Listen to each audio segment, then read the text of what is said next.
Before we start the scary and conspiracy videos, I would like to say that at any point you enjoy the show, give it a like. And if you're new to the channel, subscribe. I upload a video where I react to these videos every Monday, Tuesday, Thursday, and Friday at 9 a.m. Wednesdays and Sundays, I just upload compilations for you to enjoy by yourself. So with that being said, let's get into it. And have a good day. A tall being pointed a tube at a boy and he vanished in front of witnesses. I'll bet you've never heard this UFO encounter and abduction case. It's pretty wild. The creatures started coming out. They did not look too much like humans. They were much taller than humans. They did have shoulders, but I didn't see the head. So check this out. In late September of 1989, there were children playing soccer in Voronezh, which was an area of the Soviet Union at the time, and they witnessed something extraordinary. A glowing red sphere, 10 to 15 feet wide, descended silently from the sky and landed on the grass. From the craft, 3 humanoid beings emerged. One was towering, like 9 feet tall, wearing a metallic suit with a disc on its chest and a single eye in the center of its forehead, like a cyclops. The others were smaller, yet equally strange. Witnesses also reported a cube-shaped microwave-sized like robot scanning the area and a floating orb pulsing nearby. Then something even more bizarre happened. The tall visitor raised a tube-like device and pointed it at a boy named Vasya, and in an instant the boy vanished. Screams erupted. Minutes later, the sphere and its occupants departed, and Vasya reappeared, unharmed, but obviously shaken. The Soviet news agency TASS reported the event nationwide, which was unusual given the era's media control at the time. Scientists investigated it. They found a circular depression in the ground and elevated radiation levels, although not dangerous. Police and witnesses confirmed consistent testimonies, but skepticism followed, of course, and officials admitted embellishments in the reports, and they said that soil anomalies were natural, and it was just mass hysteria and propaganda and misinterpretation. Whatever it was, something definitely happened, and these people stayed consistent in their testimonies. I mean, the group all agreed on the same thing. It's wild. I don't know. Let me know what you think about it. We have an interesting UFO sighting. This was actually coming out of Dallas, Texas, captured around the beginning of June of 2025. And it was multiple witnesses from the same household. They saw this massive UFO in the sky with a light beaming down. Now, some people are saying it's straight light, but she shows you what the straight light looks like. And this is definitely not a straight light. This is insane. This was captured in the early hours of the morning. Take a look at this. Comment below. Tell me what you think.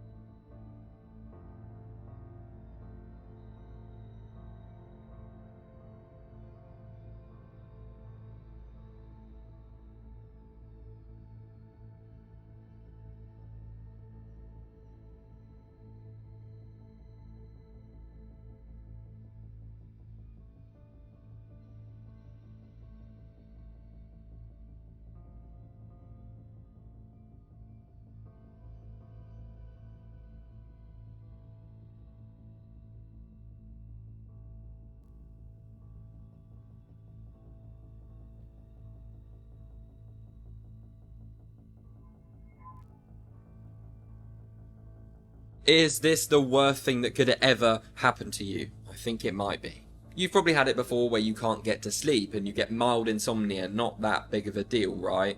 Well, you've got not being able to sleep, insomnia, and then a level up above insomnia. This is known as fatal insomnia and is one of the worst things I have ever heard. So, insomnia makes you feel awful, you can't sleep, sometimes it's very, very extreme. Now, the longest someone's ever gone without sleeping is actually 11 days, however, after 10 days, you're pretty much cooked. A single night of not sleeping takes your body 4 days to catch up on. Not sleeping for 72 hours and you will start to have hallucinations and see things that aren't there. And after 10 days, you're pretty much cooked.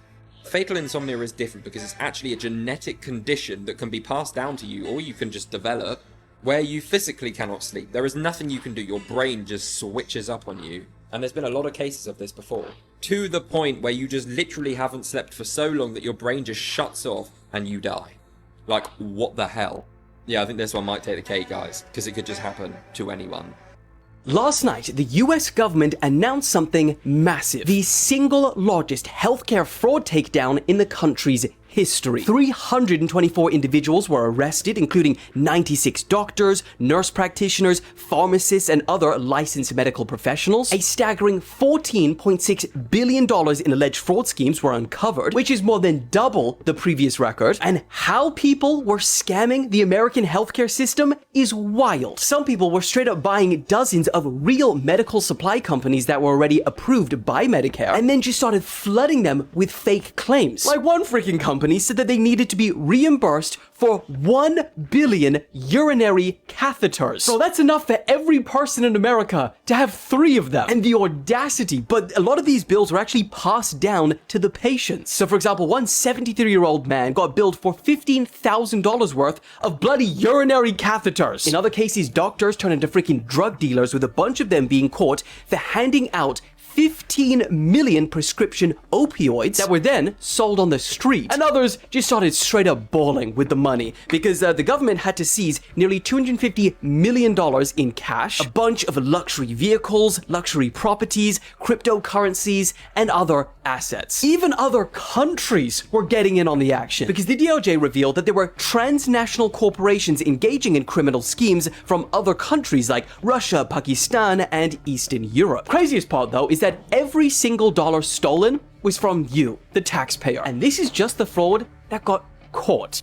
What if I told you that the Bible actually says we are created in the image of the gods and that it's hidden in plain sight? Check this out.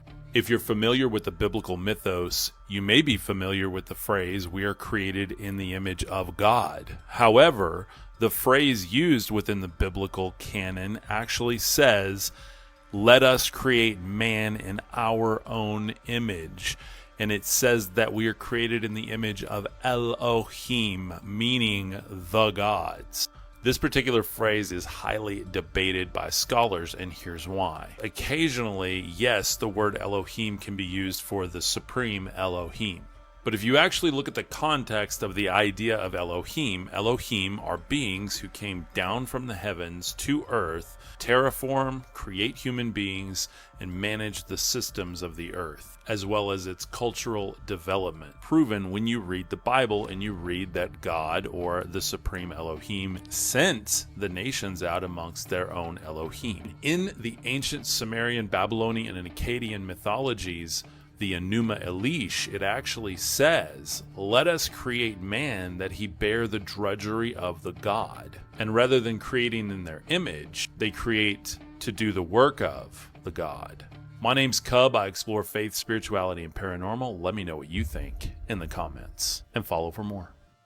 The story of the ancient sea people is history's most well-documented mystery that has only one valid explanation. You already know where I'm going with this, Johnny boy. So during the late Bronze Age, around 1200 BC, the Egyptian and Hittite empires have been at war with each other for over 200 years. When they decided to call a truce and signed a peace treaty, which also happens to be the oldest known surviving peace treaty in history, the Treaty of Kadesh, which the Egyptians even engraved into a wall because they be like that. Anyway, so an era of peace is now in the region and all's good. Until these historically known as the Sea People just come out of nowhere and bum rush the whole place. They came on boats from the Mediterranean Sea and just started attacking cities along the eastern coast. Exactly where the Egyptians and Hittites just decided to declare peace, like bruh, give them a break. And these unknown people kinda snapped. They wrecked it up and pretty much destroyed the entire Hittite Empire, or were at least a major contributing factor to their downfall. They even tried messing with ancient Egypt in the Battle of Dajahi, but obviously couldn't stand up to their superior pyramid power, but they did put up quite a fight. So much that the Egyptians even recorded these battles on a few tablets. Check it out, that's how the Sea People look like. What makes this mystery such a mystery is that no one had any idea who these people were, and no civilization claimed them as their own. Even looking back in historical retrospect today, these Sea People just don't fit into any plausible recorded timeline. What makes this even weirder is usually when a group of people conquer a city, they take it for themselves, right? The Sea People just went on a rampage, destroying cities and toppling empires, then just got back on their boats, went to the next city, rinse and repeat. They didn't claim any cities cities or take any land for themselves. They just tore shit up for the hell of it. Eventually, they were driven out by the Egyptian armies, led by pharaohs like Ramesses III, and just vanished back into the sea. Their attacks were so devastating, they're even largely attributed to what is known as the Bronze Age collapse, a period of widespread societal decline which plunged civilizations into a centuries-long dark ages, like a Great Depression on steroids, which ended with the start of the Iron Age, when people started using iron instead of bronze for their tools and weapons, which was more durable and readily available. So these sea people low-key toppled a whole ass age of history, yet no one can explain who they were or where they came from. An unknown, unrecorded people that came from the sea, were very powerful and had no intention of taking any land. Sounds like the Empire of Atlantis, but hey, that's just me.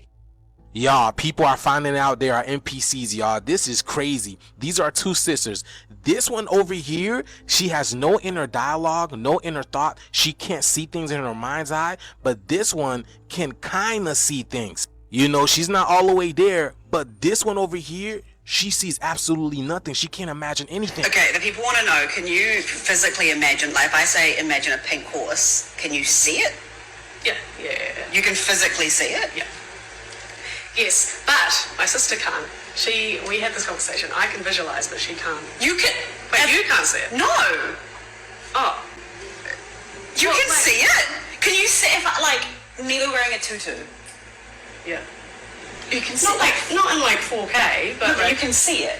well, like I can see it in my mind's So eye. she doesn't have the ability to see in 4K, so maybe she's at 720p, 1080p, but she can't see at all. Like, she has no thought, no imagination whatsoever. And then they're gonna try to call it Aphantasia. So y'all, they're literally telling you that she's an NPC, because look at the word Aphantasia. A meaning without, and Fantasia literally means imagination or mental image.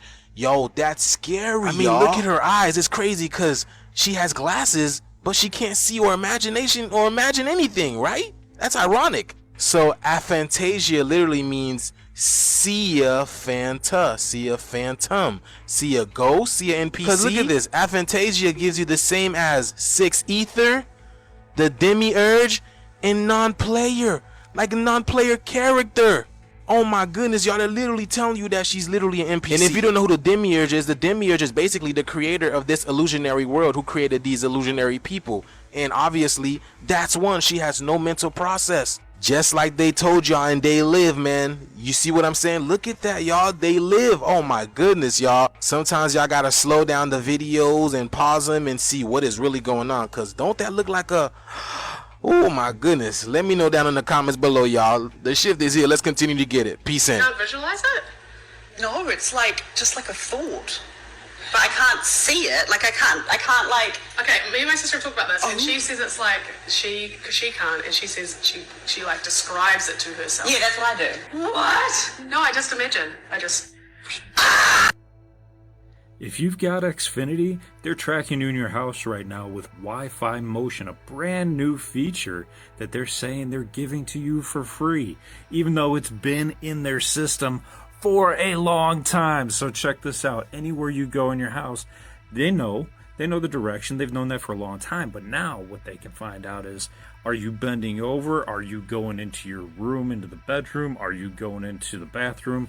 Are you going downstairs, upstairs? Which way are you facing? And what have you done? What's your map over the last month, 2 months, 3 months?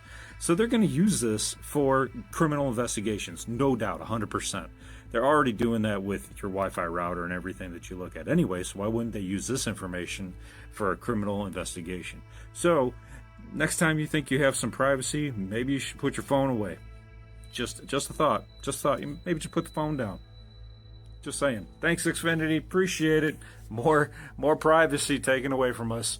Lockdown Universe out. Peace.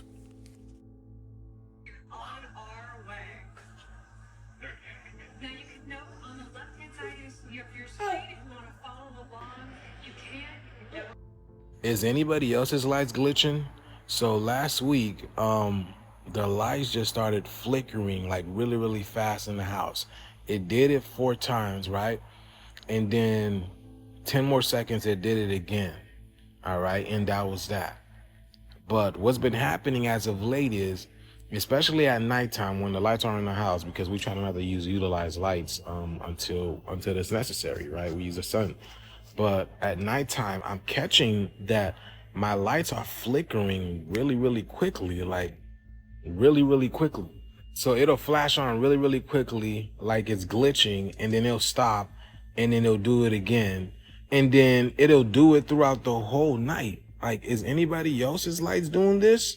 I remember last year that this was a big thing where the flashing lights were everywhere, but this was like businesses and just random places, random locations.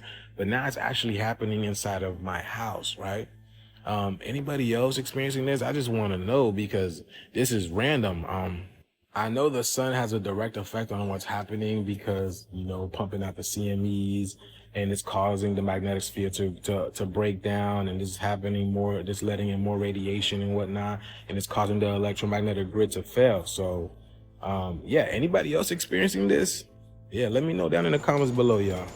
Jaguar sales have dropped a staggering 97% ahead of their rebranding, making it one of the steepest declines for a premium car maker in recent history. But here's what the headlines are not telling you. Now, it is true that in April, Jaguar only sold 49 cars Europe-wide, which does represent a 97.5% decline compared to the same month last year. Heck, CNBC reported that in May, they didn't sell a single car. But the nuance is that unlike other European car brands like BMW and Mercedes, which have continued to sell their internal combustion vehicles while slowly introducing EVs, Jaguar didn't. They just straight up halted all of their current models in late 2024, also that they can clear their inventory before their major rebranding in 2026. So this staggering collapse isn't just because buyers are turning their backs on the brand, it's because there's simply no cars to buy. But the big question is, when they actually start selling again, will this controversial rebranding be a major success or horrible failure? No pressure, everyone is now watching. Everybody's talking about the Anunnaki right now. Viral videos, claims that they're coming back, even whispers of Pentagon briefings about it, and this TV hack. But here's what I can't figure out, and I'm asking seriously if anyone has any insight. Please chime in. So the Anunnaki show up in ancient Sumerian texts that go back over 4,000 years. They were seen as these sky gods, or possibly even advanced beings from elsewhere. And in some versions of the story, they played a role in creating humanity. They supposedly engineered humans as a kind of project, but at a certain point, things didn't go as planned. And according to texts like the Epic of Gilgamesh, one of the Anunnaki gods decides to wipe out humanity with a massive flood. And another god warns a specific man about it. He tells him to build a huge vessel, bring his family, and save 2 of every animal and the seeds of life to restart civilization afterwards. Sounds familiar? Well, it should. It's almost the exact same story as Noah's Ark in the Bible. A divine warning, a chosen man, a boat, a flood, 2 of every species, and a total reset of Earth. But that's where I hit this mental wall. How would that even work? And I'm being serious. How would you gather 2 of every species on the planet? This includes reptiles, birds, insects, large animals, microscopic organisms. How would you even feed them, house them? How would you keep them alive? Even if the Anunnaki had advanced technology, what are we talking about here? Like cryogenic storage or DNA libraries? Interdimensional arcs? I know some may say it wasn't every species, just 2 of each kind, like wolves instead of every dog breed, or that the Anunnaki weren't saving animals, they were preserving DNA or just genetic material. These are interesting theories, and I've heard them, but here's the thing, none of that is actually spelled out in the original texts, not in the Bible, not in the Sumerian stories. So I'm asking this not to like debunk anything, but because I'm genuinely curious. Why are these flood stories that are separated by like 1,000 years so similar? And if we're meant to take them seriously, how do we explain the logistical parts? If you've got sources, theories, or just ideas, drop them in the comments. Let me know. All y'all are out here trying to save this thing, and this is a not deer. That thing is a not deer if I've ever not seen a not deer in my entire life. For everybody confused, a not deer is a deer, but it's not a deer. I'm sure that explanation is probably confusing as hell to you if you're not from the Appalachian region. But there is a folklore around here about deer looking like deer, but not behaving like deer. And you know, people who are around these deer too long, they wind up missing. Now, people can say that it's the wasting disease and stuff, but that is not a deer. When do deer have eyes like predators? You know what I'm saying? And this thing is just standing there, rolling his head around, looking at these people. So if you're ever in the South, if you see a deer and it don't seem like a deer, it's probably a not deer. And the best thing for you to do is just get away from that. Don't. What do y'all think about this? Let me know, and don't forget to like and follow for more. Remember those fireballs that were shooting across the southeastern skies of the United States? Well, somebody has one of those meteorites that landed in his driveway. His name is M.D. Murphy out of Williamston, South Carolina. And this is a meteorite. He says it glows and it's cold to touch. And he was actually hesitant about posting these videos. He's kind of worried about his security. And it makes you wonder what this thing is made of. Take a look at this, comment below, tell me what you think. The hole is about 2 foot in diameter. And that's the hole in my driveway.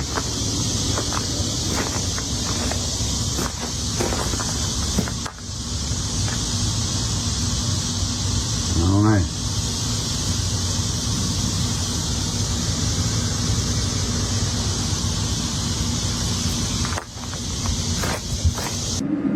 That meteor flew over today, Williamston, South Carolina. And this is what I found. And I don't know what that is. It's got a glow to it. Feels cold to the touch. This is not a conspiracy. This is scary. So in 2018, scientists discovered a black hole really, really far. Like I want to say it was like 16 million light years away. Something crazy. Whoa. Super far from us. They were watching it literally swallow a star. Oof. It was sucking a star in. Did it move or the star move? The star was getting sucked into this black, so it was just like light streams going into this black hole. And where is it going? Listen to this. What they thought they knew of black holes, well, they don't know a lot. Stuff gets sucked into it because it's just this mad force of gravitational pull that just sucks everything in. Yeah. But this year, they looked at the same black hole and it was spitting the star back out. Like, so light and stuff was coming out of this black hole. So it was like regurgitating this star. Just but recycling it. Like broken apart though. So it's like, what's on the other side of that black hole? Oh, I thought a star was just a ball of gas. It is. But light and stuff was coming out of it. So it was like it sucked the star in with the light, fire, all that, whatever a star is. And it was spitting it straight back out. That's 3 years terrifying. later. What do you do if you hear mimic? Well, absolutely nothing. Okay? You ignore it. And I'll tell you why. Because anytime something like this, something negative, right? The more attention you give to it, right? The more power it gives it. And the more it will start doing stuff, right? You know, when I do these videos, right? I hear stuff walking upstairs. I hear noises that I can't really attribute to anything. There's no one else in the house at the time. And I know what it is, but I don't acknowledge it. I don't pay attention to it. I just ignore it. And it stops. Because the moment you start recognizing it, right, that's like an invitation saying, come on in, you're welcome. So the best advice, like I said, I can give you is just ignore it, you know. Just say, hey, you know, you're not welcome, you know, and just walk away and just pay no attention to it.